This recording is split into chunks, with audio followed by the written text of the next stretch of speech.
नितीश कुमार यांचा मुख्यमंत्रीपदाचा राजीनामा। संध्याकाळी 5 वाजता शपथविधी।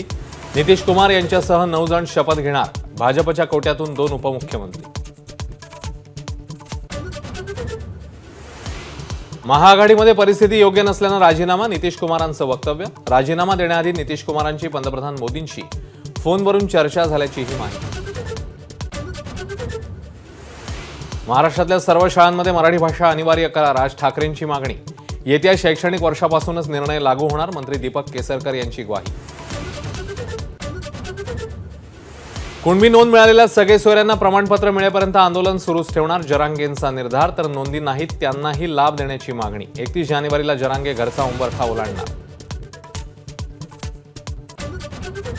ज्यांच्याकडे नोंदी नाहीत त्यांना मराठा समाजाचं वेगळं आरक्षण मिळणार। मंत्री चंद्रकांत पाटील यांचं आश्वासन।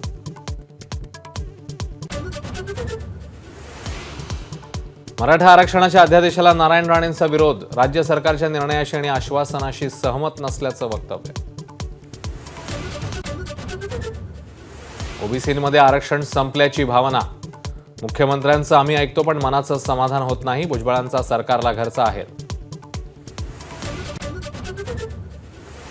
छगन भुजबळांची आज ओबीसी नेत्यांसोबत चर्चा। सायंकाळी 5 वाजता शासकीय निवासस्थानी बैठक।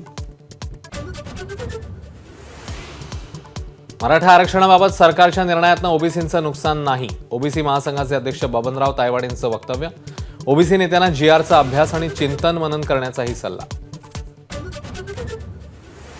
छगन भुजबळांची ओबीसी आरक्षणासंदर्भातली भूमिका समता परिषदेची, राष्ट्रवादीची नाही। प्रफुल्ल पटेलांनी भुजबळांच्या भूमिकेपासून हात झटकले। तर माझी भूमिका पटो न पटो समाजासाठी लढणार। भुजबळांचं प्रत्युत्तर।